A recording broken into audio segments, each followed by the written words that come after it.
அட்சய திருதி அன்னைக்கு பள்ளியை பார்த்தீங்கன்னா உங்களோட 7 ஜென்மத்து பாவமும் உங்களை பிடிச்ச பீடையும் தரித்திரமும் விலகும்.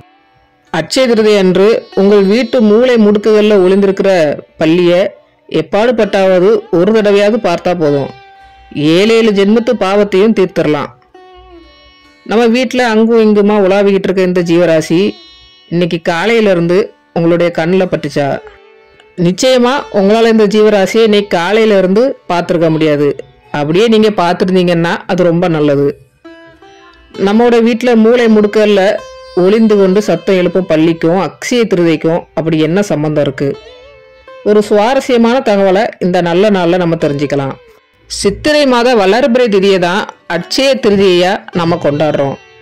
இந்த அட்சய திருதியை நாளில் மட்டும் இந்த பள்ளிகள் யார் கண்ணுக்கும் படாமல் ஒளிந்து இருக்கணும்னு வாஸ்து பகவான் கட்டளையிட்டு உள்ளதா சாஸ்திரங்களில் குறிப்பிடப்பட்டிருக்கு. வாஸ்து பகவானோட கட்டளைக்கு இணங்க எல்லா பள்ளிகளும் இன்னைக்கு கண்ணுக்கு தெரியாத ஒரு இடத்துல போய் ஒளிந்துகிட்டு இருக்கோம். இதனால இன்றைய நாள் மட்டும் இந்த பள்ளியை காண முடியாதுன்னு சொல்லப்பட்டிருக்கு. இது எல்லாவற்றையும் தாண்டி உங்கள் கண்களில் அந்த பள்ளியை நீங்கள் பார்த்துட்டா நிச்சயமா உங்களோட 7 ஜென்மத்து பாவமும் உங்களை பிடிச்ச பீடையும் தரித்திரமும் விலகும்னு சொல்லப்பட்டிருக்கு. பள்ளியை உங்களுடைய கண்களில் காட்டணும்னு மனசார அந்த வாஸ்து பகவானை வேண்டிக்கோங்க.